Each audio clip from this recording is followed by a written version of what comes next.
Hey everybody. Well, I found me a place I'm gonna sit tomorrow. I looked all along the edge, well, most of it. And there's a few different places, but I'm gonna start here tomorrow just to see if I hear any turkeys, see any turkeys coming from out in the field that way. And if I hear any,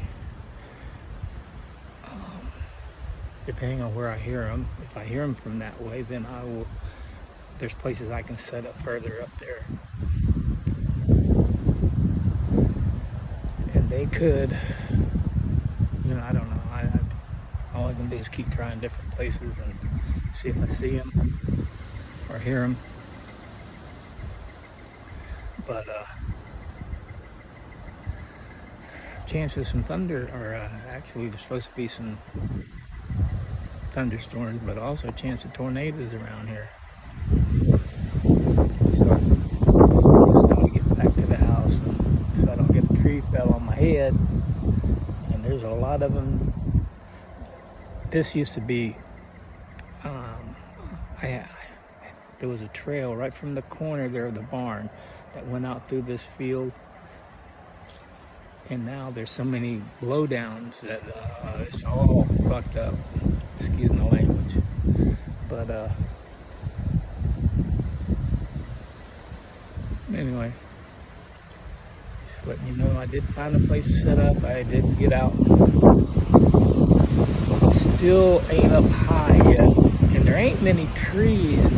Any good trees to get up in a ladder stand or a climber are so far away from the edge that you got so much stuff in front of you that you can't see.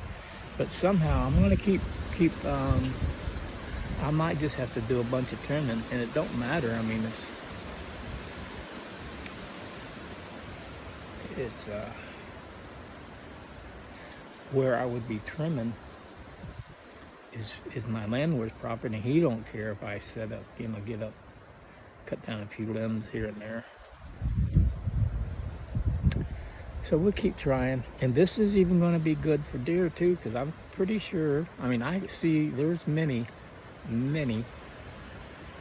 trails, game trails. I mean, some of them small game, but some of them like deer trails coming from this open area out here into the the more wooded. So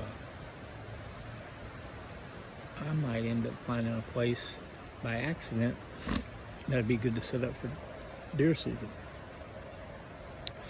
Once turkey season's over, then I switch over. I gotta start shooting my bow more then. See, right now I haven't been shooting my bow because I got that gun. But I'll probably be hunting turkey or a deer with a longbow. Possibly going to get me a crossbow. I don't know. Trying to hold off on that till I can't pull a bow back. So far I can pull 40 pounds, no problem at all. If I buy me a new longbow, it's gonna be 50-pound pull, because they always, like I've said before, they rate that at 20-inch pull and draw length, and I'm just a little under that, so it wouldn't be quite 50. It'd be pulling 48, 47, 48. Not that big a jump from 40. Just take me shooting it for a few weeks, I'm at least going to get me, at the very least, a new bow. I'm not sure which kind yet. But once turkey season's over and I can relax on that, I can start concentrating on getting ready for deer. I'll have plenty of time. I'll have over 5 months, over 4 months anyway. And archery season's first, so that's good.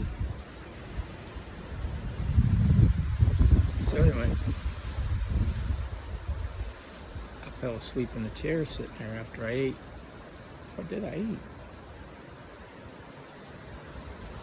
Oh, I had me a big old omelet. Like I said, I had me an omelet.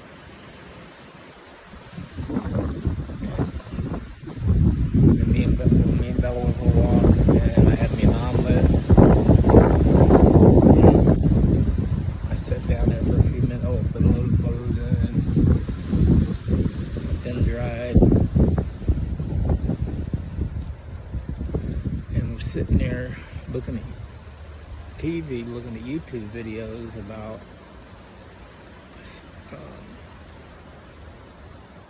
different types of hunting, different types of climbing trees, which I've used a climbing tree stand, which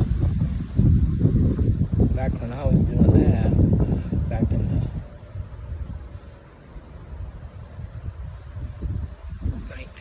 late 1990s, early 2000s, we always had a safety line we wrapped around the tree, and but we didn't have all this stuff, lineman's belt and all this stuff they do now. Maybe we were stupid, or maybe they're going overboard, I don't know. I guess it depends on how high you're going to go. I'd go up 20 foot, not every time, because a lot of times wherever I was hunting, there wasn't no trees I could get up 20 foot. I know I've been up in trees so small that I was swaying back and forth. But that's all there was. But I'm gonna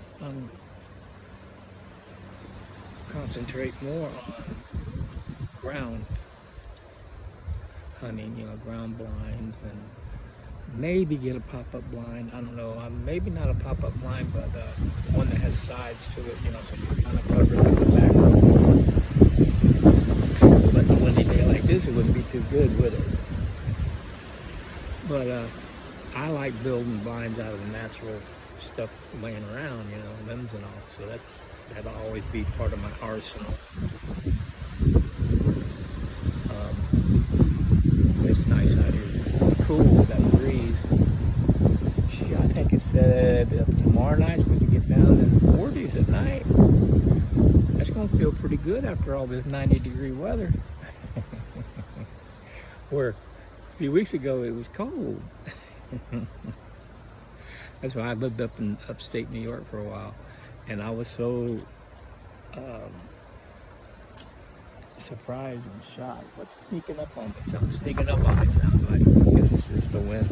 But we'd get down to 0 and then in a little, in the negative some, or even down in the 20s and teens routinely. I mean, that was nothing. And snow like hell. But as soon as it hit like 30 degrees, they're out in t-shirts barbecuing. They say, "See, this is a heat wave." I always thought that was funny. But anyway, I guess I better head to the house before I get stuck out here, get wet or something. But I will, I'm going to be here in the morning. I think this is what I'm going to do. Just try something different one day before Friday. Maybe tomorrow. I want to go out and scout around that pond. I've got to do that either tomorrow or Wednesday. Because if I do find a bunch of sign and there's turkeys, like maybe they're roosting around there and there's feathers on the ground and they're scratching and maybe poop. Well, I want to go set up there, So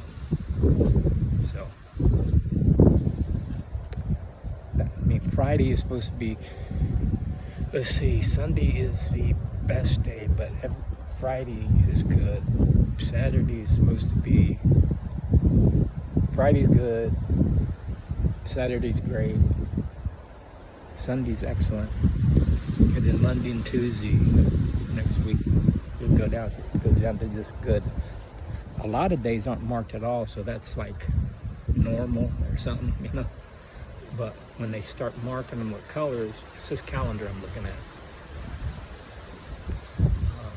It starts out a good day is like yellow. A great day is like orange. And then an excellent day, it's usually that excellent day is on either a full moon or a new moon. And that's red, you know. And we'd pay attention to it a little bit. If we was planning a fishing trip, we'd look at the weather, and then we'd look at what days look good. We'd try to go fishing around a full moon or a new moon. If me and my buddy that I was fishing with, well, he was a buddy then anyway. That's another story we don't need to get into. You know, we were both didn't work, we're tired, you know, and on Social Security, so we could plan our days and we could go any day we wanted. And he never wanted to go as much as I wanted to go. I'd go every day, you know. Of course, money would get to be a thing about, you know, getting bait and gas and ice and everything. But I wanted to go a lot more than he wanted to go, but that's just the way it was. I was just happy to be able to go. But anyway, we caught a bunch of fish. Anyway, I'm gonna head back to the house. I will probably not, you know, this will be it for today. I feel good about it because now I got a couple other spots down there, even a couple like oak trees that maybe I can get if I can get me some climbing sticks and strapped into it, and then a lock-on seat. Or what I'd really like to have before deer season is a climbing tree stand. Because then you go up as high as you want or as low as you want. And I always felt safe in them, as long as you have your safety. I didn't even use a harness. It was just a strap, and you had it around the tree, and I think it was sort of a harness, but nothing fancy like they got now. And one time I got scared. One time, because a climber, you have the top part, and you have the bottom part that your feet fit in, and then you go up, and you put that, it digs into the tree a little, and then you stand up and you move the top up, and then you sit on the rail on that top part and pull the feet up. Well, my feet slipped out of the little holders for my feet on that thing, and I didn't know what the hell I was going to do. I don't remember what I did now, but I come out of it okay. I think I must have been able to reach the rope, because you always had the two pieces tied together, so if something like that happened, you wouldn't be stuck up in that tree forever. I think I was able, with my foot, reach the rope and get that bottom part back up, but I was nervous for a minute. My buddy I told you about before, I think I mentioned you this once, Kevin Calkin, a good guy, respiratory therapist. We worked together in a hospital in Canandaigua, New York, and he got me into hunting. He taught me. I've told you anyway. He was telling me a story. He had some buddies he went hunting with before he had met me, you know, other people, and they did a lot of gun hunting. And he had I can't remember the name of the gun, but it's like it's a rifle round and a pistol. Can't remember the name of it. I'll think of it by the time I get back to the house. But he said they got into some liquor one night, and said he woke up the next morning, up in the tree, and his gun was down on the ground. So he was still drunk when he decided he was going to go up the tree. He dropped his gun. Lucky he didn't get shot. Holy moly. And he wasn't a drinker, you know, but evidently he wanted to have a few drinks that night. And could have been bad. Anyway, y'all have a good rest of your day. I don't know about down there where all my friends are around Port Orange. I don't know how your all's weather is, but up here we're going to have some tornadoes up here. I'm in Lake City. I don't know if I ever mentioned that. Lake City, Florida. Up a little, about 45 minutes north of Gainesville. I like it up here a lot. I never had done a whole bunch of freshwater fishing until I moved here.